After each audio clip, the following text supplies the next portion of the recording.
ये लोग कुछ वक्त पहले तक जब पाकिस्तान तहरीक इंसाफ की हुकूमत थी तो क्या कहते थे? ये लोग कहते थे PTIMF। मानते हैं, एतराफ करते हैं कि जो बजट है ये बजट IMF के कहने पर बनाया गया है। वो पाकिस्तान पीपल्स पार्टी जो कहती थी उठाकर फेंक दो PTIMF डील को, वो पाकिस्तान पीपल्स पार्टी अब इस बजट को मुकम्मल तौर पर सपोर्ट करने जा रही है कि हम गंदुम एक्सपोर्ट करने जा रहे हैं। पहले हमने गंदुम जो है वो मंगवाई थी। ये विजन अज़्म इस्तेहकाम है, लेकिन पाकिस्तान पीपल्स पार्टी ऑपरेशन अज़्म इस्तेहकाम का फैसला कर चुकी है और मियां नवाज शरीफ साहब जो हैं वो छुट्टी ले चुके कौमी असम्बली से कि अब वो ऐवान में आकर नहीं बैठेंगे। तो एक तो ये इन लोगों की हालत है।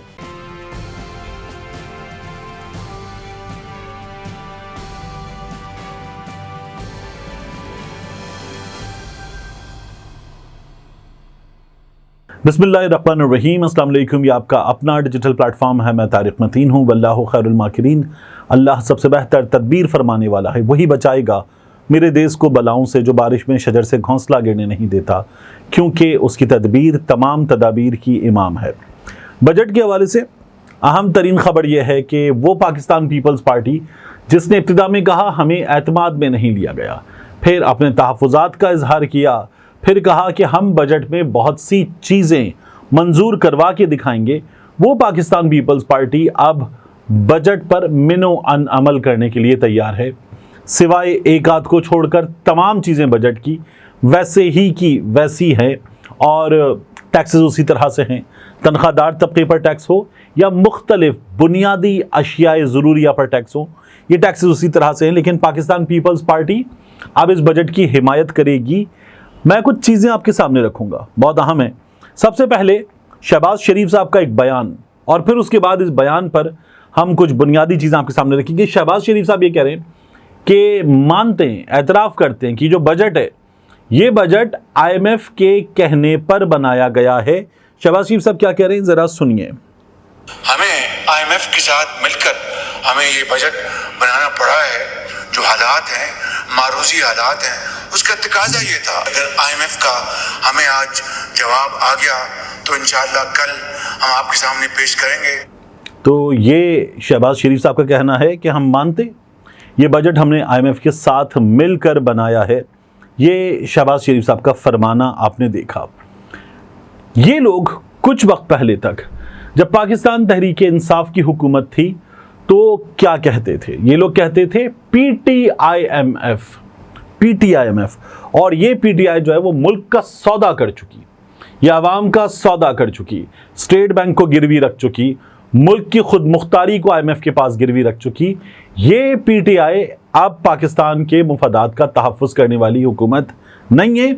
और अब फिर ये लोग जब ये तरकीद करते थे कहते थे कि अब एक नई डील, PTIMF डील नहीं, नई डील करनी पड़ेगी IMF के साथ, हम करके दिखाएंगे। और इन लोगों ने ये बड़े दावे किए कि फाड़ के फेंक दो PTIMF डील को। ये बिलावल भुट्टो जरदारी कहते थे। बिलावल भुट्टो जरदारी क्या कहते थे ये भी सुनिए।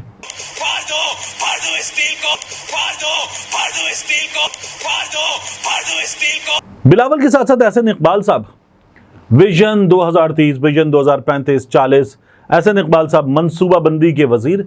एहसन इकबाल साहब कहते थे कि एक नियाजी वो था जिसने बांग्लादेश इंडिया को दे दिया, पाकिस्तान की खुद मुख्तारी पर समझौता किया। एक नियाजी इमरान नियाजी है जिसने पाकिस्तान की खुद मुख्तारी IMF के सामने गिरवी रख दी और IMF के सामने सब कुछ सरेंडर कर दिया। ये एहसन इकबाल साहब कहते थे। एहसन इकबाल साहब कहते थे, ये भी सुनिए। इमरान नियाजी ने IMF का गुलाम बना दिया। इमरान नियाजी ने IMF का गुलाम बना दिया। इमरान नियाजी ने IMF का गुलाम बना दिया। अब आप देखिए कि पाकिस्तान पीपल्स पार्टी क्या कर रही है। वो पाकिस्तान पीपल्स पार्टी जो कहती थी उठाकर फेंक दो PTIMF डील को, वो पाकिस्तान पीपल्स पार्टी अब इस बजट को मुकम्मल तौर पर सपोर्ट करने जा रही है। तो अब PTIMF डील कौन फाड़ेगा ये लोग बता दें। और अगर पाकिस्तान तहरीक इंसाफ की हुकूमत उस महंगाई के लेवल जो इससे कहीं कम था, उस पेट्रोल के लेवल, उस डॉलर के लेवल पर वो डील कर रही थी जो इनको काबिल कबूल नहीं थी, तो ये तो बरस हा बरस से तजुर्बेकार हुकूमतें हैं, 3-3 बार 4-4 बार हुकूमतें बनाने वाले लोग हैं ये। तो ये लोग अब जब कर रहे थे तो तजुर्बेकारी के साथ इन्हें चीज़ें और बेहतर करनी चाहिए थी। लेकिन सत्यानाश नहीं बल्कि सवा सत्यानाश इन लोगों ने किया है। तो ये आपके सामने हकीकत है। अब ये बता रहे हैं कि जो किया है वो IMF ने किया है। मियां नवाज शरीफ साहब इनसे कहते हैं कि नाराज हैं, दिल गिरफ्तार हैं, और मियां नवाज शरीफ साहब जो हैं वो छुट्टी ले चुके कौमी असम्बली से कि अब वो ऐवान में आकर नहीं बैठेंगे। तो एक तो ये इन लोगों की हालत है, ये ज़रूर मुझे आपके सामने रखनी थी। दूसरा, इन हालात में, ये जो हालात हैं, इन हालात में इस हुकूमत ने क्या किया है। ये शाह खर्चियों के आए दिन रिकॉर्ड दर रिकॉर्ड्स बना रही है।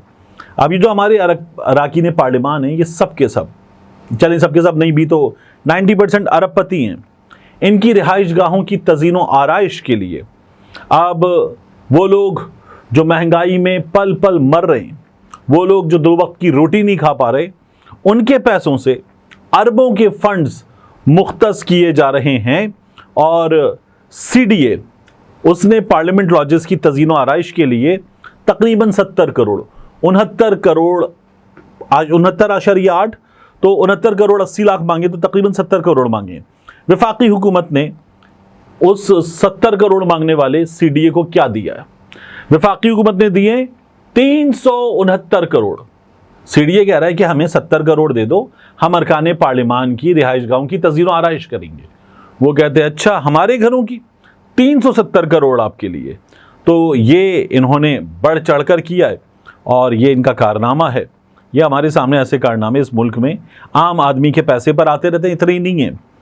बजट में जो ऐवान सदर है उसके लिए आप देखिए कि 1 अरब 11 करोड़ रुपए का इजाफा किया गया है। वजीर आजम और सेक्रेटेरिएट के लिए, उनका घर, उनका सेक्रेटेरिएट PM का, उसके लिए बजट में 31 करोड़ 32 लाख रुपए का इजाफा रखा गया है। ये हमारे बजट का हाल है। वजीर आजम की सालाना तनख्वाह में 5 लाख रुपए का इजाफा किया गया, सदर की तनख्वाह में इजाफा नहीं किया गया। वजीर आजम की तनख्वाह वैसे भी कम थी, 2,46,750 रुपये। अब इस इजाफे के बाद हो जाएगी और बाकी खर्चे आपके सामने हैं। तो एक आम आदमी को क्या मिल रहा है और इस हुकूमत को, इसके वज़रा को क्या मिल रहा है। इसके साथ साथ हमने एक फ़ैसला किया कि हम गंदम एक्सपोर्ट करने जा रहे हैं। पहले हमने गंदम जो है वो मंगवाई थी, फिर हमारे किसान का कबाड़ा हो गया था, गंदम की कीमतें कुछ कम हुई, लेकिन हमारे किसान की हो गई ऐसी की तैसी। अब हमारे पास कहा यह जा रहा है कि गंदम में सरप्लस और हम गंदम एक्सपोर्ट करने जा रहे हैं। पहले गंदम मंगवाई, उसमें दिहाड़ी लगी, किसान की ऐसी की तैसी कर दी, फिर बारदाना जिनको चाहिए था वहाँ दिहाड़ी लगी, और अब कहा यह जा रहा है कि ये जो गंदम एक्सपोर्ट करने जा रहे हैं इससे फिर एक नया बहरान पैदा होगा, एक नई दिहाड़ी का सामान पैदा होगा। तो ये हमारे यहाँ होने जा रहा है।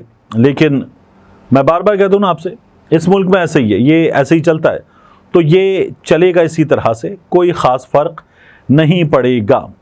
आखिर में मैं आपसे अर्ज़ करूँ कि पाकिस्तान पीपल्स पार्टी ने एक फ़ैसला और किया है, ऑपरेशन अज़्म इस्तेहकाम की हिमायत का फ़ैसला। ऑपरेशन अज़्म इस्तेहकाम, तो ये वैसे वज़ीर-ए-आज़म ऑफिस ये कह रहा है कि ये विजन अज़्म इस्तेहकाम है, लेकिन पाकिस्तान पीपल्स पार्टी ऑपरेशन अज़्म इस्तेहकाम का फ़ैसला कर चुकी है और ये कंटिन्यूटी की वजह बन सकता है। ये हमारे यहाँ बार बार कहा जा रहा है। तो आप देखें खैबर पख्तूनख्वा जहाँ पर ये होने जा रहा है स्पेशली, वहाँ पर सबसे बड़ी जमात और वहाँ हुक्मरान जमात है पाकिस्तान तहरीक-ए-इंसाफ, उनके तहफ़्फ़ुज़ात हैं। महमूद खान अचकज़ई साहब के तहफ़्फ़ुज़ात हैं, इनके साथ ANP वालों के तहफ़्फ़ुज़ात हैं। मियाँ इफ्तिखार हुसैन साहब जो हैं वो अपने तहफ़्फ़ुज़ात का इजहार कर चुके हैं। फजलुर रहमान साहब अपने तहफ़्फ़ुज़ात का इजहार कर चुके हैं। तो खैबर पख्तूनख्वा में ऑपरेशन नहीं होना चाहिए, ये सब की मुश्तरका राय है। लेकिन इसके बावजूद पाकिस्तान पीपल्स पार्टी इस ऑपरेशन के लिए भी तैयार है। पहले यही लोग नॉर्थ वज़ीरिस्तान एजेंसी में ऑपरेशन हो ना हो इस पर तज़ब्ज़ुब का शिकार थे। अब जब ये लोग बात कर रहे हैं तो ये कहते हैं कि PTI वाले इसलिए ऑपरेशन की मुखालिफत कर रहे हैं क्योंकि इनको वहाँ पर सहूलतकारी करनी है। ये हमारी सियासत का हाल है। मिलते हैं इंशाल्लाह आपसे अगली वीडियो में। अस्सलाम वालेकुम। मेरी वीडियो जारी है मगर मैं दरमियान में इसलिए आन टपका हूं कि आपको बताना है। आप देख सकते हैं हमारा दूसरा चैनल डॉक्यूमेंटेड भी। डॉक्यूमेंटेड में हम पाकिस्तान की तारीख के अहम तरीन वाक़यात बाज़ औक़ात आलमी तारीख़ के अहम तरीन वाक़यात डॉक्यूमेंट करेंगे, ऐसी कहानियाँ जो ज़रा छुपी हुई हैं, अनकही हैं, मुकम्मल तफसीलात के साथ आपके सामने नहीं हैं, ऐसी कहानियाँ जिन्हें सुनकर आप दांतों तले उंगलियां दबा लें कि क्या ऐसा भी हो सकता है। उन वाक़यात को हम कर रहे हैं डॉक्यूमेंटेड।